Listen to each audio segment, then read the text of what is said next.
Hello aspirants, welcome back to our channel general studies with Anoop K Verma. हम कर रहे हैं पीवाईक्यू और पीवाईक्यू सीरीज़ के अंदर जो है आज का सब्जेक्ट है हमारा इंडियन पॉलिटी और इंडियन पॉलिटी का this is the part second. और इस पर्टिकुलर सेशन के अंदर हम बात करेंगे कुछ और क्वेश्चंस की जो कि आपके यूपीएससी के अंतर्गत आए हुए क्वेश्चंस हैं। साथ में इसमें हम कवर करेंगे यूपी पीसीएस के क्वेश्चंस की और साथ में कुछ अदर स्टेट के एग्जाम्स के क्वेश्चंस को भी हम यहाँ पर इस पर्टिकुलर सेशन के अंदर कवर अप करेंगे।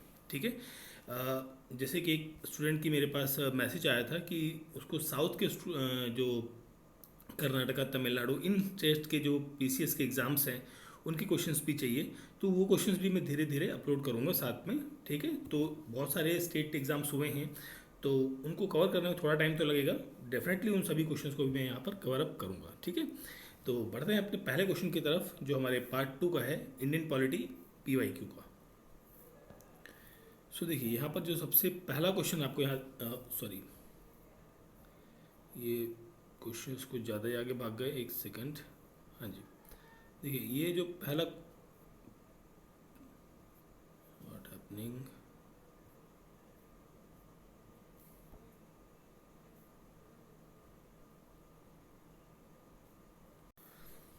सो फर्स्ट क्वेश्चन है यहाँ पर, in the context of India which of the following principle implies institutionally in the parliamentary government. Bharat के संदर्भ में निम्नलिखित में से कौन सा सिद्धांत संसदीय सरकार में संस्थागत रूप से निहित है। तो आपको इनमें से बताना है कौन सा ऑप्शन यहाँ पर करेक्ट है। तो सबसे पहली स्टेटमेंट यहाँ पर देखिए, दो बेसिक प्रिंसिपल्स जो है वो काम करते हैं फॉर द इम्प्लाइड इंस्टीट्यूशनली। दो बेसिकली प्रिंसिपल्स जो है वो यहाँ पर वर्क करते हैं पार्लियामेंट्री फॉर्म ऑफ गवर्नमेंट में। पहला क्या है कि member of cabinet are the member of parliament. जो भी मेंबर ऑफ कैबिनेट होगा वो मेंबर ऑफ पार्लियामेंट होगा डेफिनेटली। अब यहाँ पर पहला स्टेटमेंट तो करेक्ट है। अब कोई भी ऐसा व्यक्ति जो मेंबर ऑफ पार्लियामेंट नहीं है वो अपॉइंट हो सकता है as a member of as a minister. ठीक है। बट उसे विद इन 6 मंथ क्या हो जाना पड़ेगा, उस पर्टिकुलर हाउस का उसे मेंबर बनना पड़ेगा। दैट मीन्स किसी भी व्यक्ति को, सपोज किसी एक्स व्यक्ति को क्या करना है, एक्स व्यक्ति को आपने मिनिस्टर बना दिया। ठीक है। और उस मिनिस्टर को विद इन 6 मंथ उस हाउस की मेंबरशिप एक्वायर करनी पड़ेगी, either in the Lok Sabha or in the Rajya Sabha. Second statement है, minister hold office till they enjoy confidence in the motion. जो मिनिस्टर है in parliamentary form of government के अंदर काउंसिल ऑफ मिनिस्टर बेसिकली जो है वो अपना ऑफिस इंजॉय कर सकती है जब तक पार्लियामेंट के अंदर उसकी पर्टिकुलर पार्टी जो है उसका मेजोरिटी है। ठीक है। तो यहाँ पर फर्स्ट सेकंड स्टेटमेंट भी करेक्ट है। Cabinet is headed by the state of head of the state. Cabinet जो है वो हेड ऑफ स्टेट हम किसको बात करते हैं यहाँ पर, हम बोलते हैं प्रेसिडेंट को। बट कैबिनेट जो है वो हेड की जाती है किसके द्वारा, पीएम के द्वारा, ना कि प्रेसिडेंट के द्वारा। ठीक है। तो यहाँ पर थर्ड स्टेटमेंट गलत है। थर्ड स्टेटमेंट गलत है, दैट मीन्स आपका आंसर हो जाएगा ऑप्शन नंबर ए। ठीक है। ऑप्शन ए हो जाएगा इस पर्टिकुलर क्वेश्चन का correct answer. Which of the following provision of education of India have bearing a sorry which of the following provision, कौन सा वो प्रोविज़न है जिसके अंदर एजुकेशन की बात कही गई है। तो ये आपके 5 प्रोविजंस दिए गए हैं, इनमें एजुकेशन की बात किस में की गई है ये आपको बताना है। तो यहाँ पर जो क्वेश्चन का करेक्ट आंसर है वो रहेगा ऑप्शन नंबर डी। इन सभी के अंदर देखिए, डीपीएसपी की जब हम बात करते हैं directive principle of state policy, यहाँ पर आर्टिकल 45, ठीक है, आर्टिकल 45 जो है वो प्रोवाइड करता है चिल्ड्रंस को अर्ली चिल्ड्रंस की early care, childhood early care और एजुकेशन के बारे में यहाँ पर बात करता है। और अप टू 6 ईयर्स के स्टूडेंट्स को बेसिकली जो 86 अमेंडमेंट के तहत यहाँ पर मैटर को चेंज किया गया। 45 वाले जो आर्टिकल था उसे एक फंडामेंटल एजुकेशन का राइट बेसिकली मिला आर्टिकल 21 के तहत। ठीक है। Rural and urban local bodies जो आपके शेड्यूल 11 एंड शेड्यूल 12 यहाँ पर मेंशन्ड है। ठीक है। जो कि बात करता है एजुकेशन के बारे में। ठीक है। 5th एंड 6th शेड्यूल जो कि ट्राइबल एरियाज़ के बारे में बात करता है, जहाँ पर economic advantage sorry protection of tribal basically उनके इंटरेस्ट को प्रोटेक्ट करने की बात करता है। और ये प्रमोट करता है एजुकेशन उनकी खुद की लैंग्वेजेस के बीच में, ठीक है, मतलब जो ट्राइब्स हैं, ट्राइब्स की जो लोकल लैंग्वेजेस हैं, उन लैंग्वेजेस में एजुकेशन को प्रमोट करने की बात इन पर्टिकुलर शेड्यूल के अंदर मेंशन की गई है। शेड्यूल 7 जो है इसके अंदर एजुकेशन को डाला गया है, और एजुकेशन यहाँ पर आता है कंकरेंट लिस्ट के अंदर, ठीक है, कंकरेंट लिस्ट के अंदर आती है जिस पर सेंटर और स्टेट दोनों मिलकर कानून बना सकते हैं। तो दैट मीन्स यहाँ पर पांचों के पांचों पॉइंट्स जो है वो एजुकेशन से रिलेटेड है यहाँ पर। तो क्वेश्चन का correct answer option number D रहेगा, ठीक है। नेक्स्ट क्वेश्चन है हमारा यहाँ पर, कंसिडर द फॉलोइंग स्टेटमेंट। आपको बताना है कौन से स्टेटमेंट यहाँ पर करेक्ट है। Discussion in the third round table conference eventually lead to the passing of government of India act 1935। देखिए, थर्ड राउंड टेबल कॉन्फ्रेंस जो है वो कब होती है, नवंबर दिसंबर के टाइम पर होती है। कब, इन 1932 में, ठीक है, 1932 में ये थर्ड राउंड टेबल कॉन्फ्रेंस होती है, और ये जब ख़त्म होती है 1932 में, उसके बाद 1935 में गवर्नमेंट ऑफ इंडिया एक्ट जो है वो 1935 का ब्रिटिश पार्लियामेंट में पास किया जाता है। तो पहला स्टेटमेंट तो यहाँ पर क्या है, करेक्ट है। सेकेंड स्टेटमेंट है, the government of India act 1935 provide for the establishment of all India federation to be based on the union of provinces of British India and the princely state. ये statement भी आपकी क्या है, correct है, ठीक है। But यहाँ पर प्रिंसली स्टेट ने ज्वाइन नहीं किया था, वो अलग मैटर है, बट यहाँ पर इस ऑल इंडिया फेडरेशन की स्टैब्लिशमेंट की बात होती है 1935 के एक्ट में। तो यहाँ पर करेक्ट आंसर होगा option number B, option B. Option C रहेगा, मेरे मेरे ख्याल से शायद मेरे मुंह से ऑप्शन बी निकल गया है, ऑप्शन सी होगा वहाँ पर correct answer. Next question, the right of government to impose taxes और fee is provided in which list. Taxes और जो फ़ी है वो किस शेड्यूल के अंदर आती है, ठीक है। अब देखिए, टैक्सेस और जो फीस है ये आती है एंट्री नंबर, यहाँ एंट्री नंबर 82 की हम बात करें तो इसके अंतर्गत आती हैं, और it comes under the union list of seventh schedule. Seventh schedule कहाँ है, ऑप्शन नंबर बी होगा यहाँ पर क्वेश्चन का correct answer. So seventh schedule of the constitution. अब देखिए, यहाँ पर दो टाइप के टैक्सेस आपको देखने को मिलेंगे। एक होगा जो सेंटर का टैक्स है, सेंटर के टैक्स के अंदर कौन कौन सी चीज़ें आएंगी, custom duty, excise duty, income tax, corporation tax, service tax, और जो सेंटर का जीएसटी होता है, जीएसटी, सेंटर जीएसटी, ठीक है। तो ये सारी चीज़ें आती हैं सेंट्रल गवर्नमेंट के टैक्सेस, जिस पर सेंट्रल गवर्नमेंट टैक्सेस लगाती है। एक होता है स्टेट गवर्नमेंट जिन पर टैक्स लगाती है, वो क्या क्या है, जैसे कि सेल्स टैक्स होता है, sales tax, motor vehicle tax, जो अब आप गाड़ियाँ खरीदते हैं उस पर जो टैक्स लगता है वो स्टेट गवर्नमेंट लगाती है, लैंड रेवेन्यू टैक्स जो ज़मीन का खरीद फरोख्त होती है, स्टैम्प ड्यूटी और एंटरटेनमेंट टैक्स, और साथ में जो स्टेट का जीएसटी होता है, जीएसटी, स्टेट जीएसटी, ठीक है। तो जीएसटी तो दोनों में हो गया, स्टेट में भी हो गया, सेंटर में भी हो गया, बाकी ये सारे पॉइंट्स को आपको ध्यान रखना है। समटाइम्स कभी पूछ लेता है कि इनकम टैक्स का under comes under the which tax, या stamp duty comes under state tax और द यूनियन टैक्स, ये चीज़ें पूछ ली जाती हैं, तो इसलिए इसको ध्यान रखना है। ऑप्शन नंबर बी होगा क्वेश्चन का correct answer. Which schedule of the Constitution of India contains special provision for administration and control of scheduled area in several states? कई सारे स्टेट्स को के जो शेड्यूल्ड एरिया है उनको एडमिनिस्टर और कंट्रोल करने का जो प्रोविज़न है वो मेंशन्ड है इन द शेड्यूल 5th के अंदर, ठीक है। शेड्यूल 5th के अंदर देश के डिफरेंट एरियाज़ के अंदर जो शेड्यूल्ड एरियाज़ हैं, ठीक है, एरियाज़ और ट्राइबल एरियाज़ बेसिकली, उनको एडमिनिस्टर करने का जो प्रोविजंस है वो मेंशन्ड है in the schedule 5th। But यहाँ पर एक आता है शेड्यूल 6। शेड्यूल 6 में किन किन जगहों का मेंशन है, वो है 4 स्टेट्स का, 4 स्टेट्स जो नॉर्थ ईस्ट के 4 स्टेट्स हैं, वहाँ पर पर्टिकुलरली उन 4 स्टेट्स के बारे में मेंशन्ड है इन पर्टिकुलर शेड्यूल 6 के अंदर। But rest of the part of the country will comes under the schedule 5th।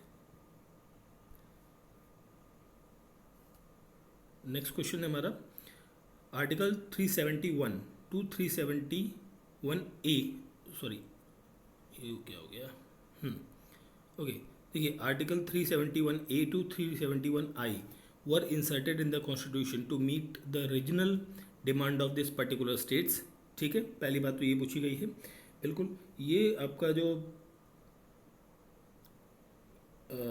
Regional demand है ये यहाँ पर करेक्ट रहेगा। पहला क्वेश्चन तो, पहला स्टेटमेंट यहाँ पर क्या है, करेक्ट है। ठीक है। अब चलिए पहले इसको थोड़ा सा देख लेते हैं, उसके बाद हम आगे बढ़ते हैं। तो देखिए 371A जो है यहाँ पर ए ये बात करता है नागालैंड के लिए, ठीक है। ए के बाद हम बात करें अगर जो बी की, B will talks about the Assam. C हम 371 यहाँ पर हम बात कर रहे हैं 371A की, ठीक है। और बी सी और सी में आता है आपका नागालैंड के बाद मणिपुर, डी है आपका आंध्र प्रदेश AP, ई है आपका दैट इज सिक्किम, ई के बाद है F that is Mizoram, and F के बाद आता है आपका जी फॉर द अरुणाचल प्रदेश, ठीक है। ये अरुणाचल प्रदेश है और इधर ये आंध्र प्रदेश है। आंध्र प्रदेश और तेलंगाना मतलब कंबाइंड रहेगा, यहाँ पर डी ही रहेगा दोनों का। और जी के बाद आ गया एच में आएगा आपका that is Goa, and now यहाँ पर आएगा आई फॉर JNK, ठीक है। तो इन स्टेट्स के स्पेशल प्रोविजंस आपको इन पर्टिकुलर कोड्स के अंदर मिलेंगे, ठीक है। तो आपको ध्यान रखना है इन चीज़ों का। आगे बढ़ते हैं हम क्वेश्चन स्टेटमेंट सेकंड की तरफ। Constitution of India and the United states invoices the dual policy but a single citizenship. नहीं, ये स्टेटमेंट आपकी क्या है, गलत है। क्यों? क्योंकि भारत के अंदर तो सिंगल सिटीजनशिप है, बट USA के अंदर डुअल सिटीजनशिप का कॉन्सेप्ट है, वहाँ पर दोहरी नागरिकता का कॉन्सेप्ट है, ठीक है। तो यहाँ पर सेकंड स्टेटमेंट क्या है, गलत रहेगी आपकी। थर्ड स्टेटमेंट है neutralise citizen of India can never be deprive from the citizenship. नहीं, ऐसा नहीं है, ये भी गलत है। जो नेचुरलाइज सिटीजन है भारत में, ठीक है, उसको भी अगर जो वो सिटीजनशिप उसने फ्रॉड तरीके से एक्वायर की है तो उसकी सिटीजनशिप वापस से ली जा सकती है, या उसने देश के खिलाफ कोई काम किया है, ठीक है, मतलब एंटी नेशनल एक्टिविटीज़ में वो इन्वॉल्व रहा है, तो भी उसकी जो सिटीजनशिप है वो ली जा सकती है, या फिर वो वॉलंटरी किसी और देश की सिटीजनशिप साथ ही साथ ले रहा है तो भी वहाँ पर उसकी सिटीजनशिप कैंसिल आउट होती है। तो यहाँ पर पूछा गया था कौन सा करेक्ट है, तो दैट मीन्स यहाँ पर ऑप्शन डी होगा, केवल फर्स्ट स्टेटमेंट यहाँ पर क्या है, करेक्ट है, ठीक है, option D. Consider the following statement according to the Wavell plan. Assertion reason है, असर्शन में कहा गया है कि वेवल प्लान के according the member of Hindu and Muslim members in the executive council were to be equal. तो यहाँ पर जो फर्स्ट स्टेटमेंट है या बेसिकली असर्शन है वो क्या है, करेक्ट है आपका, कि वेवल प्लान के अकॉर्डिंग जो नंबर ऑफ हिंदूज और नंबर ऑफ मुस्लिम्स वो एग्जीक्यूटिव काउंसिल के अंदर इक्वल कर दिए गए थे, ठीक है। ये प्रपोजल ब्रिटिश गवर्नमेंट के द्वारा लाया गया था ताकि जो एक डेडलॉक की कंडीशन आ रखी थी देश के अंदर उसको रिमूव किया जा सके, रिवॉल्व किया जा सके, ठीक है। और लॉर्ड वेवल की हम बात करें तो ये वेवल जो है वॉइसरॉय बनता है भारत का इन 1943 के अंदर, ठीक है। 1943 में भारत का वॉइसरॉय भी बनता है, ठीक है। और ये जो प्रपोजल था ये दोनों तरफ के लोगों को मंजूर था बेसिकली एक तरीके से, ठीक है। और रीज़न की बात करें कि Wavell thought that this arrangement would avoid the partition of Bengal, but यहाँ पर पार्टीशन का कोई रोल नहीं था, ठीक है, कि भाई इसका ये कोई कॉन्सेप्ट नहीं था या ये कोई सोच नहीं थी कि भाई अगर इक्वल दे दिया जाए इनको शेयर काउंसिल के अंदर तो पार्टीशन नहीं होगा, ठीक है। This is not related with the partition. तो रीज़न गलत है आपका, असर्शन ठीक है।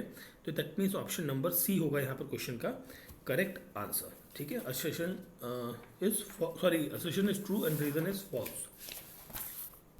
नेक्स्ट क्वेश्चन पे पढ़ते हैं हम। अपना अगला क्वेश्चन है हमारा यहाँ पे, if a new state of Indian union is to be created which one of the following schedule of constitution must be amended.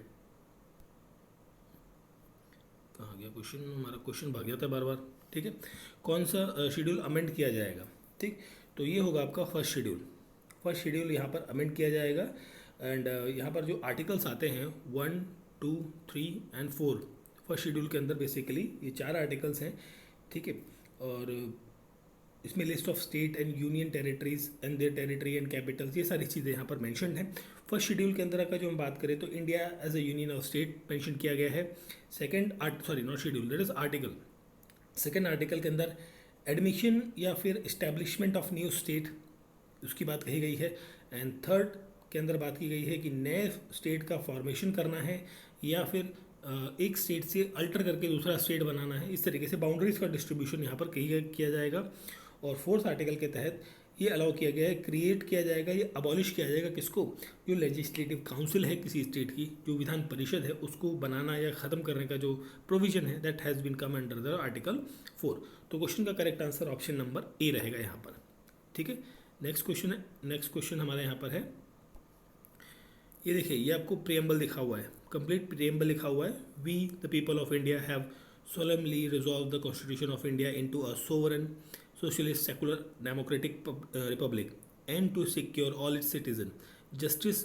आपको तीन तरीके के देखने को मिलेंगे, social, economic and political. Liberty of thoughts, expression, belief, faith and worship आपको मिलेगी। Equality of status, of opportunity and to promote among all them all, and fraternity, assuring the dignity of individual and the unity and integrity of the nation। In our constitution assembly this acts to hereby adopted। अब ये x क्या है यहाँ पर जो लिखी गई है, this was the date given enacted and give to our self in this constitution. ये जो एक्स है, एक्स क्या है यहाँ पर, ये एक्स है 26 ऑफ, नो सॉरी नॉट ये नहीं, ठीक है, 26 of November 1949, 26 of November 1949 do here by adopted. ठीक है, इस डेट की बात कर रहा है जिस दिन हमने अडॉप्ट किया था, और इनेक्ट कब होती है, 1950 में, 26 जनवरी 1950 में। ठीक है, दैट इज डेट की यहाँ पर क्वेश्चन में पूछा गया था डायरेक्टली। अगला क्वेश्चन है यहाँ पर हमारा, who gave the idea of constituent assembly firstly for the formation of constitution for India. पहली बार किस पॉइंट पे या किस जगह पे या किसने कॉन्स्टिट्यूएंट असेंबली की जो फॉर्मेशन है उसके बारे में बात कही थी। ये कही थी 1934 में स्वराज पार्टी में। ठीक है, 1934 में जो स्वराज पार्टी है उसने एक रेजोल्यूशन पास किया था कि वो कॉन्स्टिट्यूएंट असेंबली बनाना चाहती हैं। ठीक है, जिसमें कॉन्स्टिट्यूशन बनाने की बात कही जाएगी, या कॉन्स्टिट्यूशन बनाने का एक फ्रेमवर्क तैयार किया जाएगा। ठीक है, इन सब चीज़ों को लेकर, और इस पर्टिकुलर जो डिमांड थी या बेसिकली जो आइडिया था, इसको इम्प्लीमेंट होता है। ठीक है, इन कांग्रेस पार्टी का जो लखनऊ का सेशन था, आईएनसी का, कांग्रेस पार्टी का आईएनसी का 1936 में एलकेओ लखनऊ का जो सेशन था, उसके अंदर इस पर्टिकुलर आइडिया को माना गया था। मतलब कि हाँ ठीक है भाई, आइडिया तो 34 में दिया गया था, और इसको देने वाले जो व्यक्ति थे वो कौन थे, बी एन राव। ठीक है, तो इन्होंने दिया, स्वराज पार्टी से संबंधित थे, और इसको कांग्रेस पार्टी ने 36 के लखनऊ का जो सेशन था यहाँ पर माना गया था इस चीज़ को। ठीक है, दैट इज ऑप्शन ए होगा क्वेश्चन का करेक्ट आंसर। नेक्स्ट क्वेश्चन है हमारा यहाँ पर, in the interim government of 1946 vice president of executive council was. Vice president कौन रहे हैं एग्जीक्यूटिव काउंसिल के? देखिए, एग्जीक्यूटिव काउंसिल की हम बात करें तो यहाँ पर वाइस प्रेसिडेंट थे इंटरिम गवर्नमेंट के जवाहरलाल नेहरू। ठीक है, इन 1946 में जो बनी थी, और किसके अकॉर्डिंग बनी थी, ये बनी थी कैबिनेट मिशन प्लान के तहत। कैबिनेट मिशन प्लान के तहत 1946 में ये इंटरिम गवर्नमेंट बनती है। ठीक है, और अगर जो एग्जैक्टली डेट का भी पूछ ली जाए तो ये थी 2 सितंबर 1946। ठीक, अब यहाँ पर कई सारे पोर्टफोलियो इनके पास थे, जैसे पोर्टफोलियो सिस्टम बेसिकली यहाँ पर इंट्रोड्यूस किया गया था। और जो एक्सटर्नल अफेयर्स या कॉमन वेल्थ रिलेशन है, ये पोर्टफोलियो किसके पास था, जवाहरलाल नेहरू के पास। एस राधाकृष्णन की हम बात करें, सर्वपल्ली राधाकृष्णन, ये इंटरिम गवर्नमेंट के पार्ट नहीं थे, मतलब इस इंटरिम गवर्नमेंट जो थी इसका हिस्सा नहीं थे, बट ये कॉन्स्टिट्यूएंट असेंबली का मेंबर थे। इंटरिम गवर्नमेंट में तो नहीं थे, बट असेंबली के मेंबर थे, और पहले भारत के vice president, first vice president and second president of India रह चुके हैं। सी राजगोपालाचारी की बात करें तो ये इंटरिम गवर्नमेंट के हिस्सा थे। इंटरिम गवर्नमेंट जो बनी थी 1946 में उसका हिस्सा थे, और यहाँ पर इनके पास जो एजुकेशन डिपार्टमेंट है या एजुकेशन मिनिस्ट्री है उसका ये पोर्टफोलियो इनके पास था। और बाद में ये last governor general of India बनते हैं 1948 टू 1950 तक। डॉक्टर राजेंद्र प्रसाद की हम बात करें, ये भी इंटरिम गवर्नमेंट के हिस्सा नहीं थे, इंटरिम गवर्नमेंट का पार्ट नहीं थे, मेंबर नहीं थे बेसिकली, बट प्रेसिडेंट थे कॉन्स्टिट्यूएंट असेंबली के, और बाद में ये फर्स्ट प्रेसिडेंट बनते हैं भारत के। ठीक है, तो ये चीज़ें हैं इनके बारे में। फिर हम बात करते हैं आगे अगले क्वेश्चन की तरफ। सो हमारा नेक्स्ट क्वेश्चन यहाँ पर है, which of the following statement is and are true relation to the constituent assembly. True बताना है आपको कौन सा है यहाँ पर रहेगा।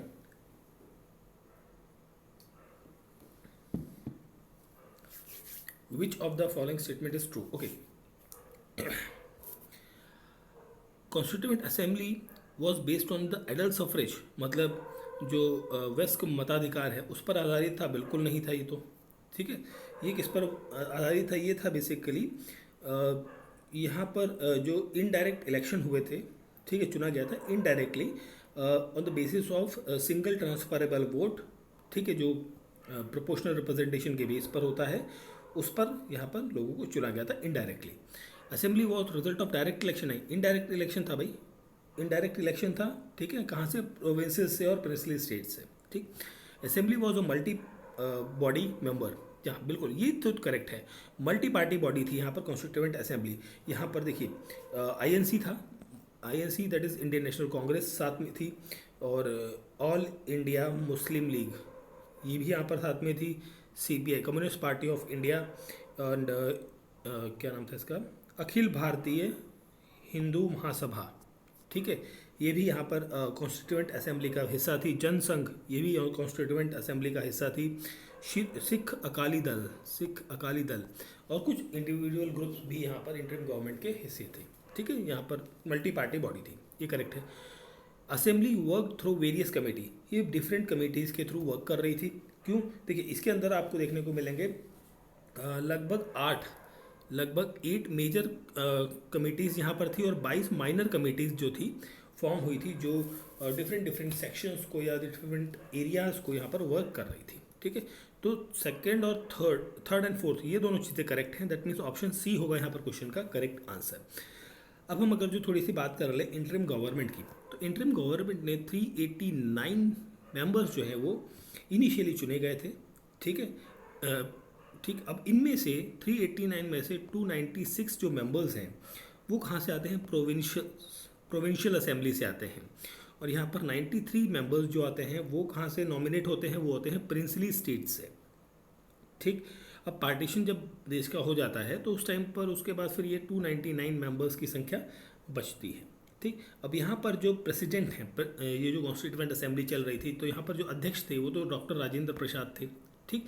इनके साथ साथ H.C. मुखर्जी एक नाम है यहाँ पर, मैं कहाँ लिखूँ, यहाँ लिख देता हूँ, H.C. मुखर्जी ये कौन थे, ये थे vice president at that particular time, और यहाँ पर कॉन्स्टिट्यूएंट असेंबली के जो कॉन्स्टिट्यूशनल एडवाइज़र हैं वो थे BN राव। तो ये भी नाम आपको थोड़ा सा ध्यान रखना है। आगे बढ़ते हैं हम अपने अगले क्वेश्चन की तरफ। सो हमारा नेक्स्ट क्वेश्चन यहाँ पर है, which of the following characteristic is a common between federal system in India and the America. Federal system के बीच में कॉमन क्या है यहाँ पर, ओके। तो यहाँ पर जो कॉमन है, federal supreme court are interpreter of the constitution, संविधान की व्याख्या के लिए संघीय सर्वोच्च न्यायालय, तो ये आपका यहाँ पर करेक्ट आंसर रहेगा। अब देखिए सुप्रीम कोर्ट जो है यूएसए के अंदर, उसके पास भी पूरे देश की पावर है, ठीक, और भारत के अंदर भी वही सिस्टम है, ठीक है। तो ये एक कॉमन फैक्टर है दोनों कॉन्स्टिट्यूशन के, दोनों देशों के कॉन्स्टिट्यूशन के अंदर। सिंगल सिटीजन भारत में है, वहाँ पर डुअल सिटीजनशिप है। 3 लिस्ट कॉन्स्टिट्यूशन की हमारे यहाँ पर है, ठीक है, और जुडिशियल रिव्यू जो है वो भी दोनों में आता है, ठीक है। तो यहाँ पर करेक्ट आंसर आपका ऑप्शन नंबर डी बनेगा। आगे बढ़ते हैं हम, ओके। आगे हमारा नेक्स्ट क्वेश्चन है, नेक्स्ट क्वेश्चन यहाँ पर है, मैच ऑफ द फॉलोइंग है ये आपका। तो थोड़ा सा मैच में स्पेसिंग थोड़ी कम हो गई है, but we will try to do this question. Third schedule, देखिए थर्ड शेड्यूल की हम बात करें तो थर्ड शेड्यूल जो है, थर्ड शेड्यूल जो है यहाँ पर ये बात करता है किसके बारे में, it will talk about the oath and affirmation, scheduled affirmation, ठीक है।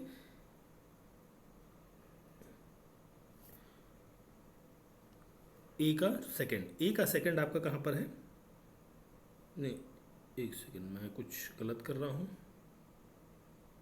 मतलब पहला 2 आएगा ना, हाँ नहीं क्या कर रहा हूँ भाई, हाँ ठीक है, वैसे तो कोई दिक्कत नहीं है। ओके, चलिए फोर्थ की बात करते हैं। फोर्थ जो है वो अलोकेशन ऑफ सीट्स है इन शेड्यूल्ड काउंसिल। ठीक है, schedule allocation of seats in the schedule of the constitution of states, council of states, basically Rajya Sabha की हम यहाँ पर बात कर रहे हैं। ओके, यहाँ गड़बड़ क्या होगी पता है आपको, ये शेड्यूल जो वर्ड है वो यहाँ आना चाहिए था, यहाँ आ गया है। चलिए कोई बात नहीं, हम समझ जाएंगे क्या चीज़ है यहाँ पर गड़बड़ हुई है, बट कोई बात नहीं। 7 शेड्यूल जो है वो लिस्ट की बात करता है सब्जेक्ट मैटर्स की। ठीक है, कौन सी सब्जेक्ट कहाँ पर है।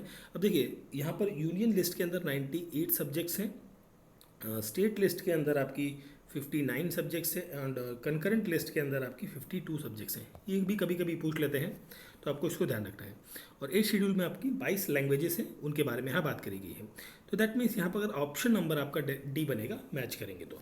ठीक है, और साथ ही साथ ये तो 4 हो गए, बाकी शेड्यूल्स की हम बात कर लेंगे तो फटाफट। तो फर्स्ट शेड्यूल में आपका है वो आपका schedule area and tribal areas जो है वो देश के अंदर जितने भी हैं उनके बारे में, उनके एडमिनिस्ट्रेशन वगैरह के बारे में यहाँ पर मेंशन किया गया है। 6th शेड्यूल के अंदर administration of tribal areas specially in Assam, Mizoram and Meghalaya and Tripura. ठीक है, इन स्टेट्स के बारे में यहाँ पर मैंशनड है। एंड आफ्टर 7th और 8th हो गया। 9th शेड्यूल की हम बात करें तो ये बेसिकली 9th शेड्यूल है ना, 9th शेड्यूल के अंदर मैंशनड है कि बेसिकली जो जिससे कहते हैं हम लैंड रिफॉर्म के रिलेटेड, लैंड रिफॉर्म्स से रिलेटेड है। और 10th शेड्यूल आपका आता है एंटी डिफेक्शन लॉ। ठीक है, disqualification on the ground of defection. 11th schedule आपका पंचायती राज है। 12th शेड्यूल आपका किसका है, म्यूनसिपैलिटीज़ का है। तो ये सारे शेड्यूल जो है आपको थोड़ा सा ध्यान रखने हैं। आगे बढ़ते हैं हम अपने अगले क्वेश्चन की तरफ। सो हमारा नेक्स्ट क्वेश्चन यहाँ बनता है,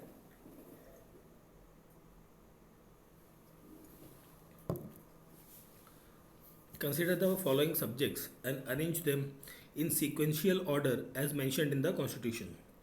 ओके, तो देखिए सबसे पहले तो आपका यूनियन एंड टेरिटरीज में आएगा ये। ठीक है, सबसे पहले तो आपका आएगा union and it's territory. This comes under the part 1। Part 1 के अंदर आएगा आर्टिकल 1 to 4 आता है। ठीक, उसके बाद पार्ट 2 आता है सिटीजनशिप का। दिस कम्स पार्ट 2, और यहाँ पर आर्टिकल 5 to आर्टिकल 11 तक यहाँ पर चीज़ें दी गई है। आफ्टर दैट पार्ट 3 आएगा, बट यहाँ पर पार्ट 3 नहीं है। देन हमारा बात करेंगे हम पार्ट 4 की। Part 4 that is DPSP। ये आर्टिकल 12 नहीं सॉरी, DPSP है ना, तो आर्टिकल ये हो गया 36 to 51। ठीक है, 36 to 51 आर्टिकल्स यहाँ पर आएंगे। आफ्टर दैट ये आता है पार्ट 4A का, जो आर्टिकल 51A है। ठीक है, तो ये चीज़ें आपको देखने को मिलेंगी, और इनको जब आप अरेंज करते हैं क्रोनोलॉजी के according, then you will get the answer option number B. Option B होगा यहाँ पर क्वेश्चन का करेक्ट आंसर। नेक्स्ट हम बढ़ते हैं अपने अगले क्वेश्चन की तरफ। सो हमारा नेक्स्ट क्वेश्चन यहाँ पर है, विच one of the following is not correctly matched. Not correctly matched आपसे पूछा गया है। ओके, तो फंडामेंटल राइट्स जो है वो हमने कहाँ से लिया है, वो हमने USA के कॉन्स्टिट्यूशन से लिया है, बिल्कुल। और USA के कॉन्स्टिट्यूशन के अंदर बिल ऑफ राइट्स के नाम से ये मेंशन्ड है। DPSP हमने आयरलैंड से लिया है, ये भी करेक्ट है आपका। ठीक है, एंड इस कॉन्स्टिट्यूशन से बेसिकली लिया है। रेसिड्यूरी पावर हमने ऑस्ट्रेलिया से लिया है, ऐसा लिखा हुआ है, बट ये ऑस्ट्रेलिया से हमने नहीं लिया है।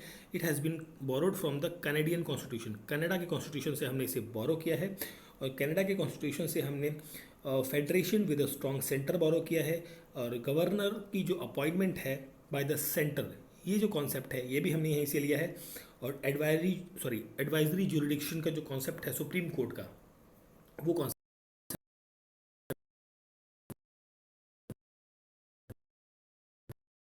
भी हमने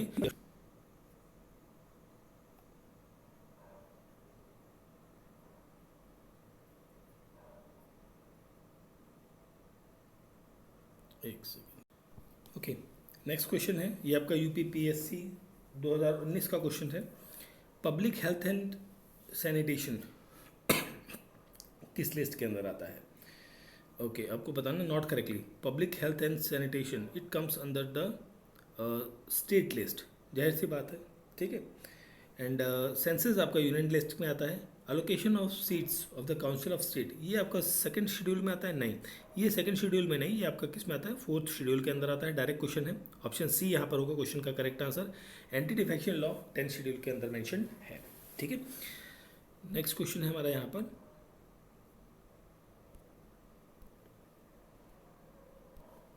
a concept of a union of state in the Indian constitution has been derived from।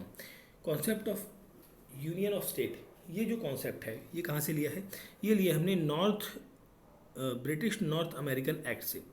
British North American Act की जब हम बात कर रहे हैं, so it is talking about the basically हम बात कर रहे हैं यहाँ पर बेसिकली कैनेडियन कॉन्स्टिट्यूशन की। This is called as a Canadian constitution.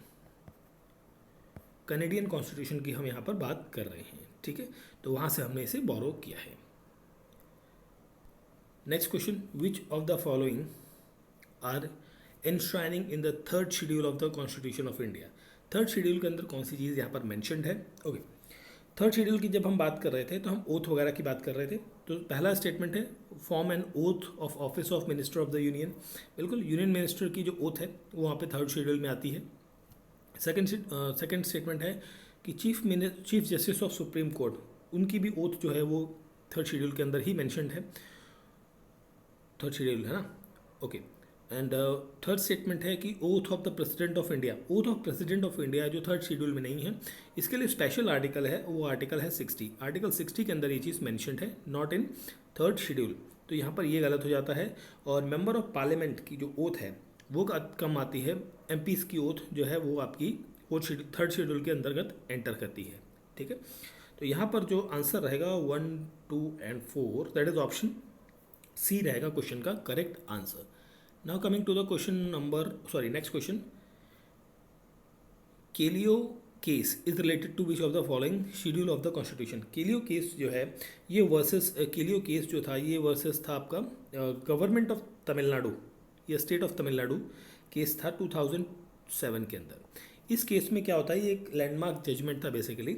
इसके अंदर जो कहा गया कि जो 9th शेड्यूल है, ठीक है, जो जुडिशियल रिव्यू से बचा हुआ था कि भाई उसके अंदर कोई भी चीज़ है तो वो जुडिशियल रिव्यू के अंतर्गत नहीं आती। तो इस केस में ये चीज़ें चेंज होती हैं और 9th शेड्यूल को जो इम्यूनिटी मिली हुई थी जुडिशियल रिव्यू से वो रिमूव हो जाती है, रिवोक होती है।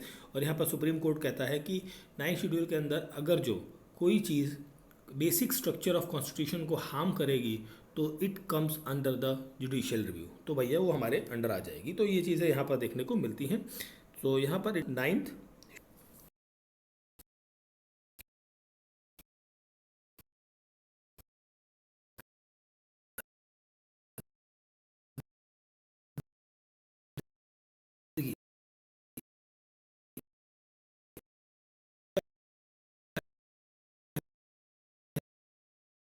Coming to the next question हमारा यहाँ पर है मैच ऑफ द फॉलोइंग। ठीक है, अब इस मैच ऑफ द फॉलोइंग की बात करें तो आर्टिकल 76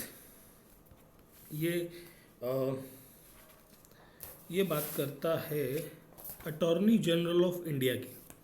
ठीक है, अटॉर्नी जनरल ऑफ इंडिया के बारे में बात करता है। 148 ये आपका बात करता है CAG। अभी एक क्वेश्चन में हमने CAG के बारे में बात करी थी। ठीक है, 75(1) आर्टिकल जो है it will talks about the minister shall appoint the president, appointment shall be appointed by the president, तो that is appointment of union minister. और article 131 jurisdiction of supreme court. ठीक, तो यहाँ पर आपका जो आंसर बनेगा that will comes option number B. Option B will the correct answer. Next question है, fourth schedule of the constitution deals with the allocation of seats in the Rajya Sabha और basically a council of state, that is option number 4 is the correct answer रहेगा। और ये based है on the population of the state and union territory, कि भाई population क्या है, कितनी है, उसके बेसिस पे ये डिवीजन देखने को मिलता है। Next question, I think last question है हमारा सेशन का। 11th schedule of the constitution is related to which of the following. तो 11th शेड्यूल आपका रिलेटेड है पंचायती राज से। ठीक है, पंचायती राज के अंदर